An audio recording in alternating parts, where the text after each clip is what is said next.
ونحن على ذلك من الشاهدين والشاکرین والحمد للہ رب العالمین۔ سبھی حضرات سرکار دو عالم صلی اللہ علیہ وآلہ وسلم کی بارگاہ میں حمد السلام پیش کریں۔ الصلاۃ والسلام علیک یا رسول اللہ، الصلاۃ والسلام علیک یا نبی اللہ، الصلاۃ والسلام علیک یا حبیب اللہ، وعلی آلک واصحابک یا رحمۃ للعالمین۔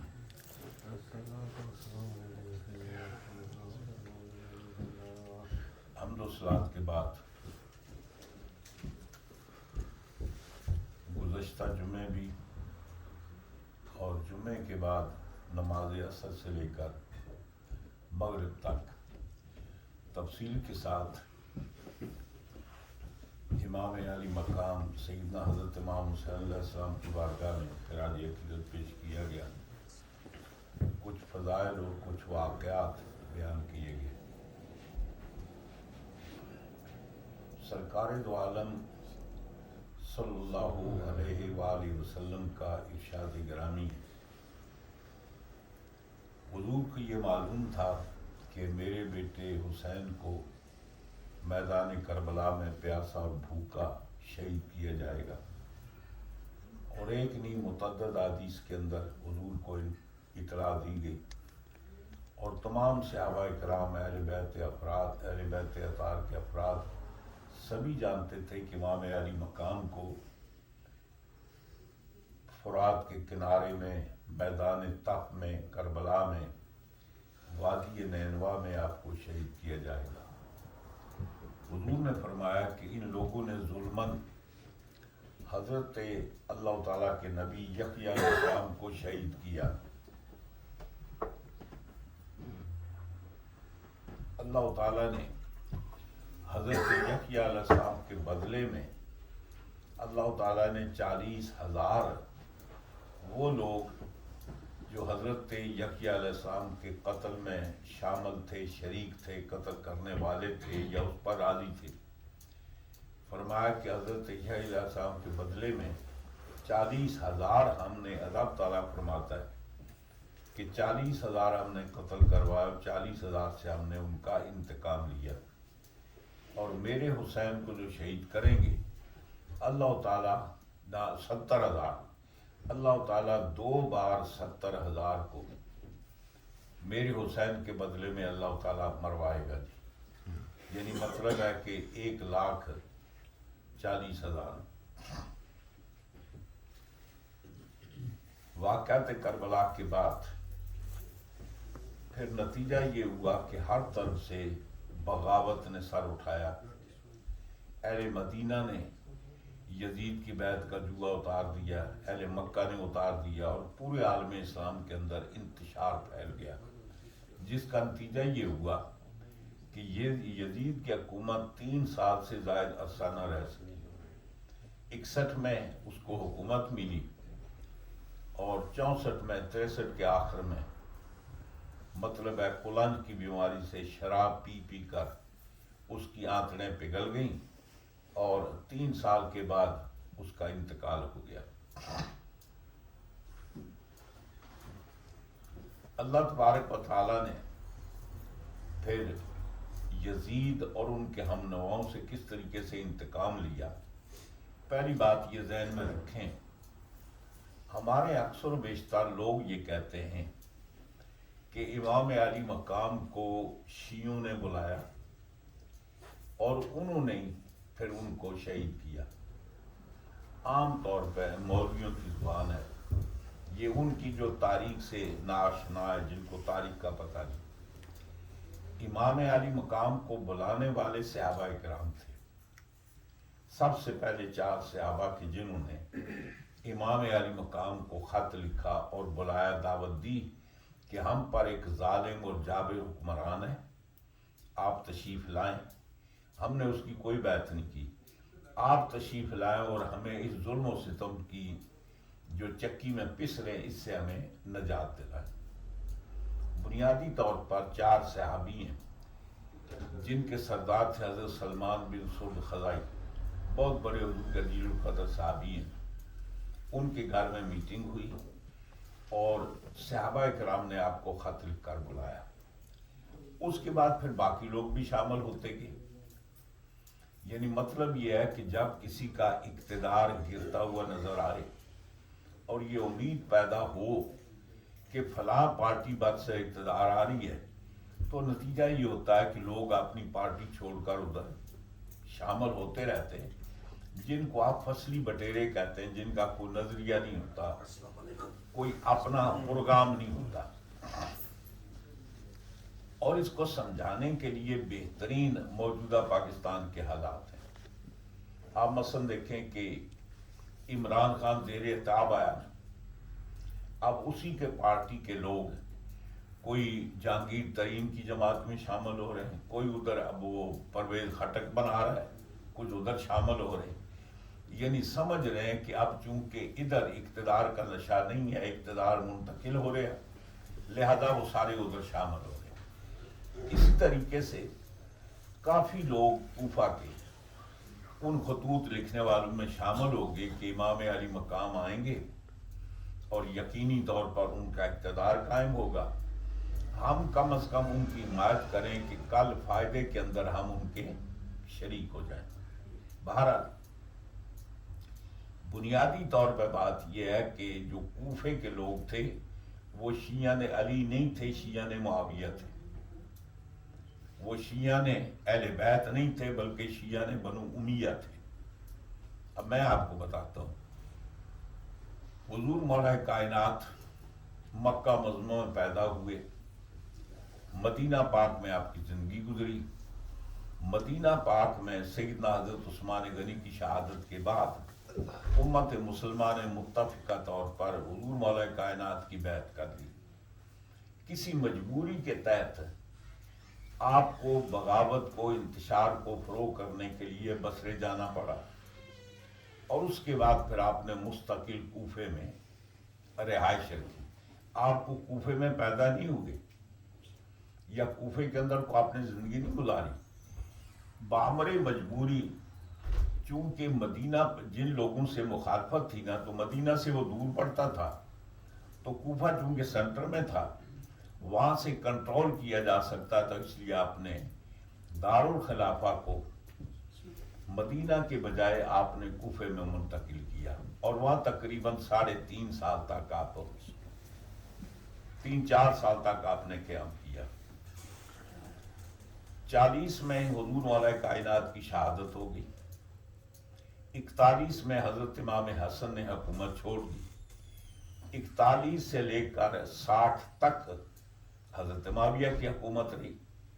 تو کوفے کے اندر زیادہ اقتدار حضرت علی کا رہا یا حضرت معاویہ کا رہا؟ خالی تو 4 سال دے، 20 سال اقتدار ان کا تھا۔ اب اس کے بعد پھر یزید بارث اقتدار آیا، تو کوفے والے شیعہ نے علی نہیں تھے، شیعہ نے معاویہ تھے، یعنی 20 سال کا اثر و رسوخ ہے، وہ سارے ادھر شفٹ ہو گئے۔ یہ آپ کو کس الو نے کہا ہے کوئی شیعہ نے علی تھے؟ وہاں تو اقتدار بنو امیہ کا تھا، وہ سارے بنو امیہ کے شیعہ تک پر انہوں نے بلایا، آپ تشریف لے کے جو شہادت کا معاملہ ہونا تھا وہ ہو گیا۔ اب ہوا یہ کہ جب ابن زیاد آیا، اس نے کوفے کے اوپر کرفیو نافذ کر دیا، فوج کا پہرا لگا دیا، نہ کوفے سے کوئی نکلے اور نہ کوفے کے اندر کوئی بندہ شامل ہو، پوری تحقیق و تفتیش کرے، آنے والوں سے پوری پوچھ گچھ کریں کہ وہ کیوں آیا۔ اگر کوفے سے کوئی نکلنا چاہتا ہے تو آپ یہ خیال کریں کہ وہ کوفے سے کیوں نکلنا چاہتا ہے، پورے کا پورا پہرا لگا ہوا، پابندی ہے، نہ کوئی کوفے سے باہر جا سکتا ہے، نہ باہر سے کوفے میں آ سکتا ہے۔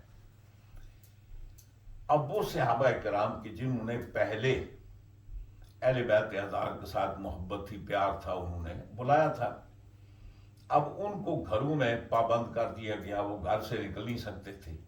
اب ان کو پتہ ہی نہیں، واقعہ میدان کربلا کوفہ سے 30 میل کے فاصلے پر ہے۔ اب وہاں تو نہ تو موبائل فون تھے، نہ کوئی ایسا سسٹم تھا، کوفے والوں کو یہ پتہ ہی نہیں چلا کہ امام علی مقام کب آئے، کہاں آئے اور کیسے ہوا، کیا نہیں ہوا جی۔ بالکل بے خبر تھے۔ جب واقع کربلا گزر گیا، شہدائے کربلا شہید ہو گئے اور وہ لٹا پٹا قافلہ، باقی تو شہید ہو گئے نا، بچے اور عورتیں، ان کا قافلہ جب کوفے میں پہنچا تو پھر اہل کوفہ کو پتہ چلا کہ امام علی مقام شہید ہو گئے۔ جنہوں نے خطوط لکھے تھے صحابہ کرام، ان کو پتہ چلا کہ امام علی مقام کو شہید کر دیا گیا۔ اب اس کے بعد انہوں نے ایک تحریک چلائی جس کو تحریک توابون کہتے ہیں جی، توابون، توبہ کرنے والے۔ ان کے سربراہ تھے حضرت سلمان بن سرد خزائی، وہ صحابی جنہوں نے پہلی دفعہ مدینہ پاک میں امام علی مقام کو مکہ مکرمہ میں خط لکھا تھا، اور دیگر صحابہ کرام تھے۔ انہوں نے سوچا کہ مجبوری تھی، وقت پر ہم امام علی مقام کی مدد نہ کر سکے، تعاون نہیں کر سکے، ہمیں تو پتہ ہی نہیں چلا۔ اب ہمارا فرض بنتا ہے کہ ہم اپنی اس کوتاہی سے توبہ کریں اور ہم امام علی مقام کے قاتلوں سے بدلہ لیں۔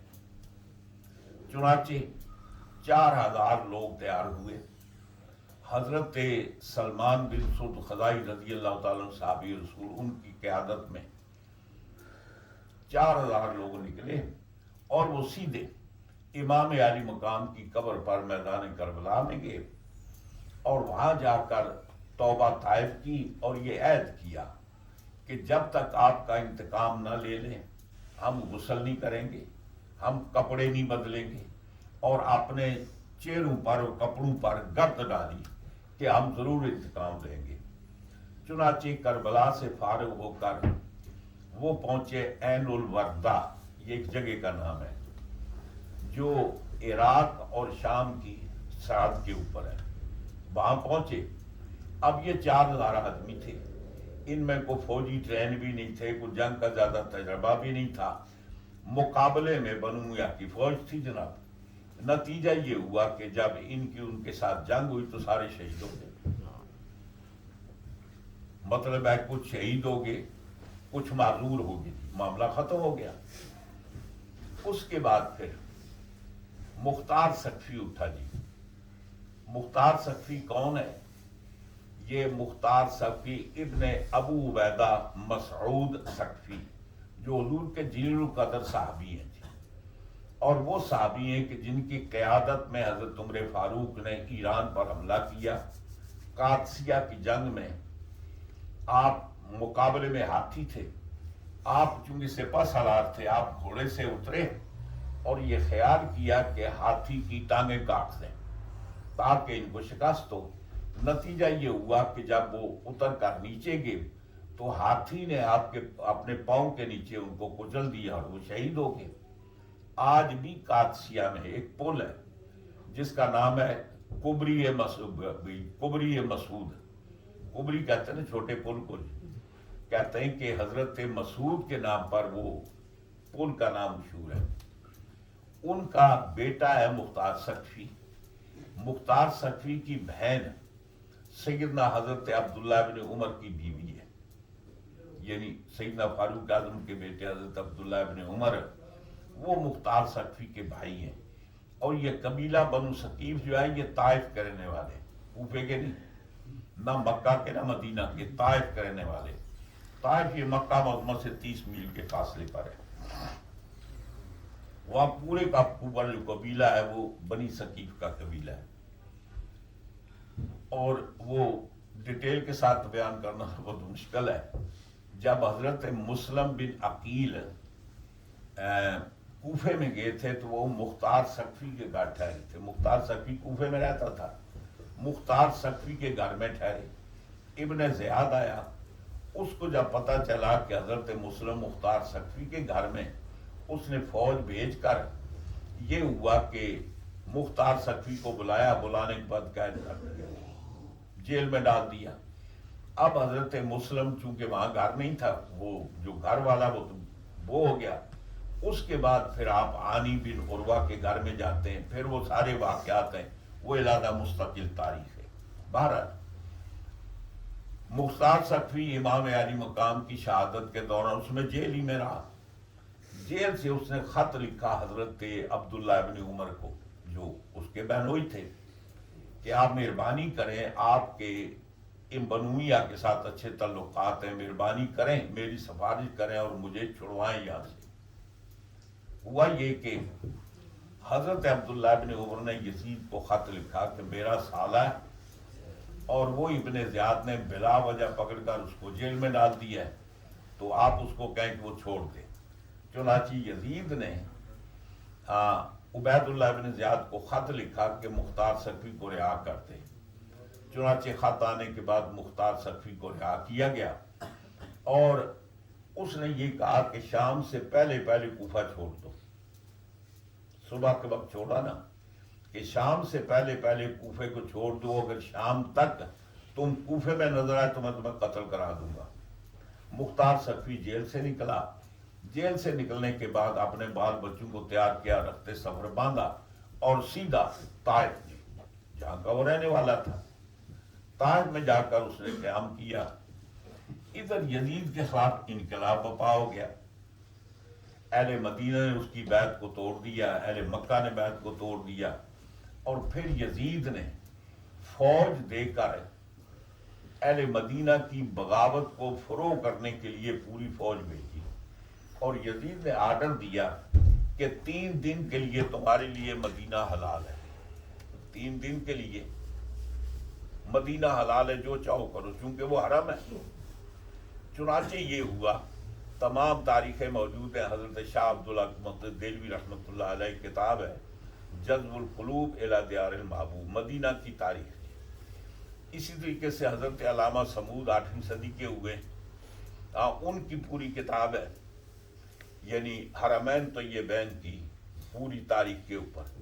پھر مختلف کتابیں، تاریخ مکہ، تاریخ مدینہ، تمام تواریخ کے اندر ڈیٹیل کے ساتھ یہ بات معلوم ہے، جس کو واقعہ حرہ کہتے ہیں۔ مدینہ پاک کے باہر ایک جگہ ہے جس کا نام کیا ہے؟ حرہ۔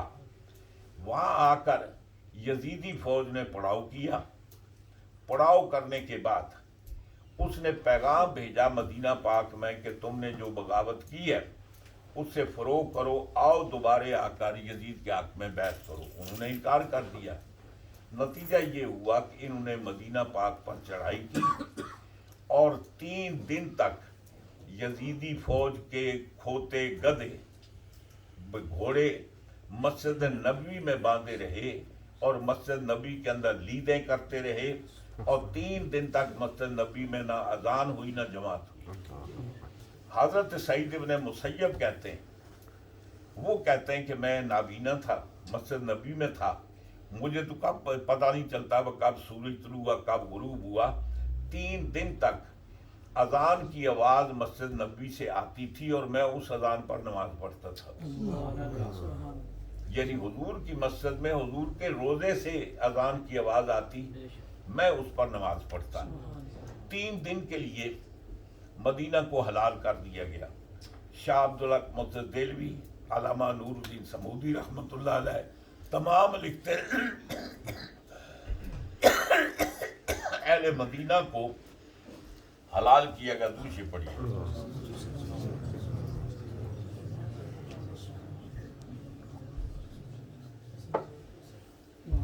3000 مدینہ کی عورتیں عفیفہ پاک دامنہ جن سے بدکاری و زنا کیا گیا۔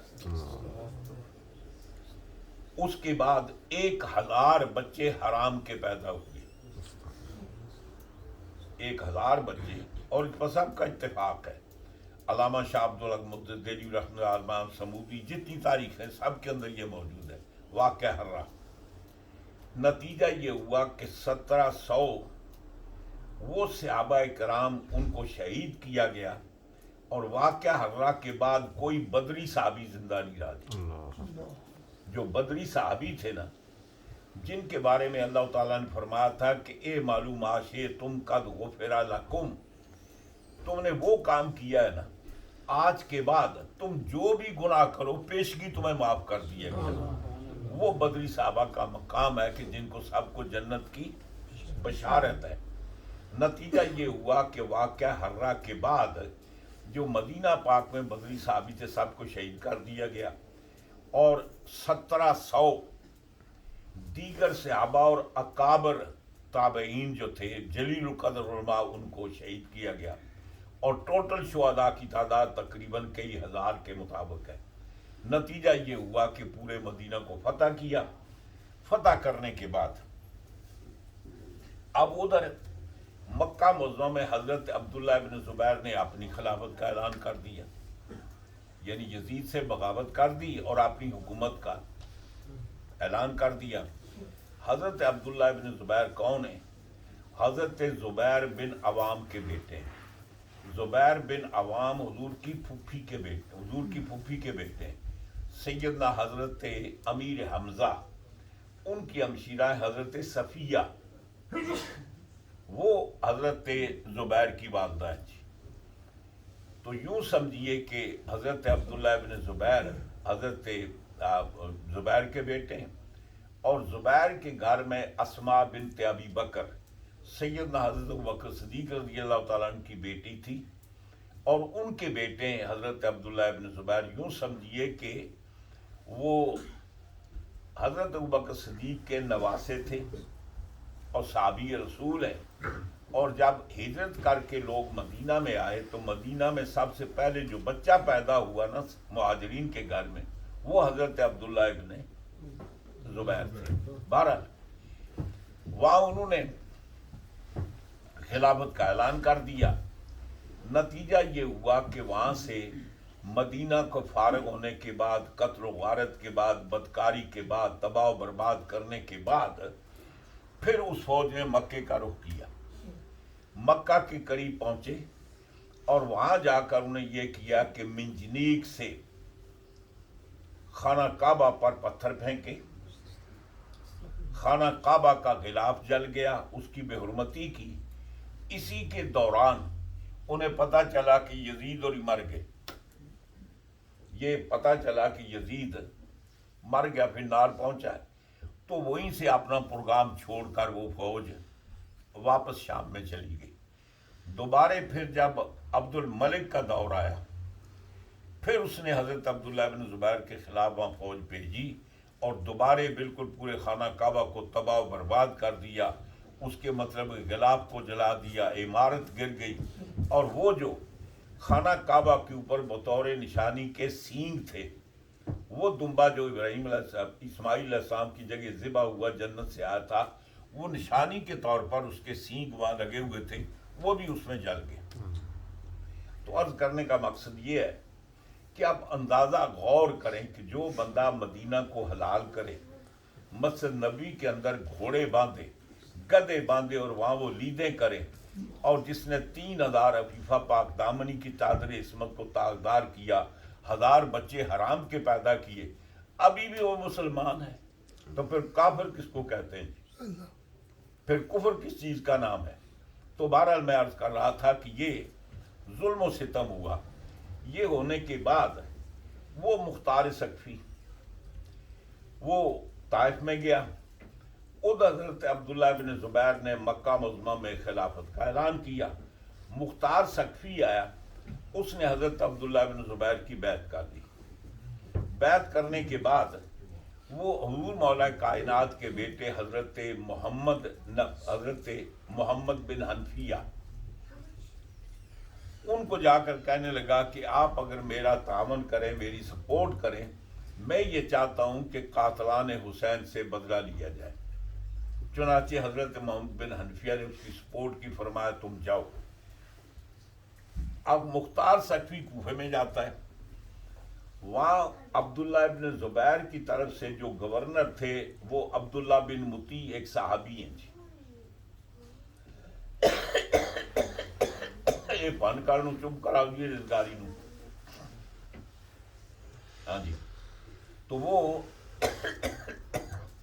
عبداللہ ابن مطیع کوفے کے گورنر تھے۔ مختار ثقفی ان سے ملا، کہنے لگا کہ میرا مشن، میرا پروگرام یہ ہے کہ جتنے لوگ امام علی مقام کو شہید کیا اس میں شریک ہوئے، میرا پروگرام، میں ان سے انتقام لینا چاہتا ہوں، اور جب تک میرے ہاتھ میں حکومت نہ ہو، کنٹرول نہ ہو، یہ بات تو میں نہیں کر سکتا۔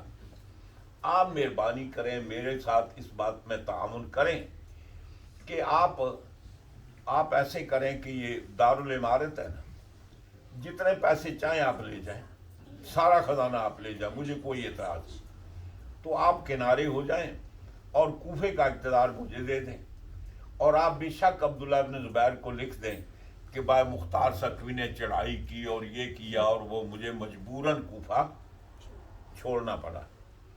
چنانچہ یہ ہوا کہ مختار سقفی نے کوفے پر قبضہ کر لیا۔ قبضہ کرنے کے بعد پھر اس نے اپنی حکومت کو منظم کیا۔ اس دور میں ایک عظیم آدمی تھا جس کا نام تھا ابراہیم ابن مالک اشتر۔ مالک اشتر وہ ہے جو حضور کے دور میں ایمان لائے جی، حضرت مالک اشتر رضی اللہ تعالیٰ عنہ حضور کے دور میں ایمان لائے، لیکن حضور کی زیارت نہیں ہو سکی۔ یعنی مطلب جہاں اپنے آبادی میں قبیلے میں رہتے تھے، پیغام پہنچا، اسلام کو قبول کیا، لیکن قبل اس کے کہ وہ سرکار کی بارگاہ میں حاضر ہوتے، حضور کی زیارت کرتے، حضور کا وصال ہو گیا، تو وہ صحابیت سے معروم رہ گئے۔ عمر میں حضرت علی سے وہ بڑے تھے جی، حضرت مالک اشتر عمر میں حضور مولا کائنات سے عمر ان کی زیادہ تھی۔ اب اسلام لائے، اسلام لانے کے بعد حضور کو تو نہیں دیکھ سکے، جب حضور مولا کائنات خلیفہ بنے تو وہ ان کے ساتھ تھے، بڑے بہادر تھے، اور حضور مولا کائنات فرماتے ہیں جب مالک اشتر شہید ہو گئے، ان کو زہر دیا گیا، تو حضور مولا کائنات فرماتے الیوم کسرت زاری، آج میری کمر ٹوٹ گئی۔ یعنی مالک اشتر آج اسلامی تاریخ میں اتنا دلیر مولا کائنات کے بعد کوئی سپہ سالار نہیں ہے۔ ہمارے فقہا کہتے ہیں، وہ کہتے ہیں کہ اگر مالک اشتر سے کو بڑا دلیر اور بہادر ہو تو میری بیوی کو طلاق، اور یہ کہ اللہ استاد ہو، حضرت علی کو مستثنا کریں، تو فقہا فرماتے ہیں طلاق نہیں ہوگی، اس لیے کہ حضور مولا کائنات کے سوا مالک اشتر سے بڑا پورے عرب میں بہادر اور شجاع ہے ہی کوئی نہیں۔ بہت بڑے کارنامے پھر کبھی عرض کریں گے۔ بہرحال مالک اشتر کا بیٹا تھا ابراہیم بن مالک اشتر۔ اب وہ بہت بڑا قبیلہ تھا اور بہت بڑا جنگجو تھا۔ مختار سقفی نے کوشش کی کہ وہ اگر میرے ساتھ مل جائے تو ہمیں بڑی کامیابی ہو سکتی ہے۔ چنانچہ اس نے مختار اپنے ابراہیم بن اشتر کو خط لکھا کہ تم میرے ساتھ شامل ہو جاؤ، اس لیے کہ مجھے حضرت محمد بن حنفیہ کی حمایت حاصل ہے۔ ابراہیم نے کہا اگر حضرت محمد حنفیہ مجھے کہیں تو پھر میں تیار ہوں، تیرے کہنے پر میں ساتھ تیرا نہیں دیتا۔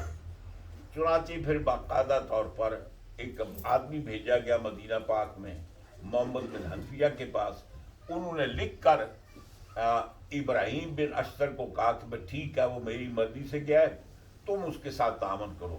پھر اس کے بعد پھر ابراہیم اشتر نے مختار سقفی کے ساتھ مل گیا۔ ملنے کے بعد پھر کیا کیا یہ اگلے میں عرض کریں گے کہ کس طریقے سے پھر انہوں نے چن چن کر ایک ایک آدمی کو نہیں چھوڑا، جو گھر میں چھپا تھا اس کو بھی نکالا، جو جنگل میں گیا اس کو بھی نکالا، اور کس طریقے سے پھر انتقام لیا جی۔ اور ابن زیاد وہ جو قاتل تھا پھر اس کو کہاں پکڑا پہنچ کر، اور وہ بھی کمال کی بات ہے، آپ ذرا اندازہ کریں، یعنی ابن زیاد موصل میں تھا، 80,000 کی فوج لے کر آیا، مقابلے میں ابراہیم بن اشتر گیا 20,000 فوج تھی، 20,000 فوج نے 80,000 فوج کو شکست دی، اور پھر عبید اللہ بن زیاد بھاگا تو ابراہیم بن اشتر پیچھے گیا، اس کو پکڑا، اس کا سر قلم کیا، اور اس کا سر پھر مختار سقفی کو بھیجا، مختار سقفی نے اس کا سر مدینہ پاک میں محمد بن حنفیہ کو بھیجا، محمد بن حنفیہ نے وہ سر امام زین العابدین کی بارگاہ میں پیش کیا، اور اس پیریڈ میں 7 سال گزر گئے۔ یہ معاملہ ہوا 67 میں۔ اس کے بعد پھر امام زین العابدین کہتے ہیں آپ نے 7 سال کبھی گوشت نہیں کھایا جی، آپ نے پیٹ بھر کر کھانا نہیں کھایا. جب ابن زیاد کا سر دیکھا تو فیملی سے کہا کہ آج کھانا پکاؤ، آج دل کرتا ہے کھانا کھانے کو. اللہ تعالیٰ کتنا منتقم ہے کہ اس نے میرے باپ کا، جس بندے نے سر قلم کرایا تھا، جس کی دربار میں میرے باپ کا سر گیا تھا، آج اس کا سر میرے قدموں کے اندر موجود ہے. فرمایا کہ کھانا پکاؤ، گوشت پکاؤ، آج ہم کھائیں گے، باقی باتیں آئندہ جمعہ عرض کریں گے. پھر کس طریقے سے اس نے ایک ایک کو پکڑا اور کس طریقے سے انتقام لیا اور پھر کیا معاملات ہوئے. اور مختار سقفی کے خلاف جو ہمارے بالخصوص ملا لوگ بہت شور مچاتے ہیں، اس کا بھی انشاءاللہ دفاع کروں گا، بتاؤں گا کہ مختار سقفی کیا ہے اور تاریخ حدیث کی روشنی میں اس کا مقام کیا ہے. اللہ اپنے بھی پسند کے ہماری اس کو قبول فرمائے. باقی انشاءاللہ آئندہ جو میں عرض کروں گا کہ مختار سقفی نے کس طریقے سے پھر ان سے بدلہ لیا، کیسے انتقام لیا اور کون کون لوگ اس کے ملوث تھے جو معاملہ کیا.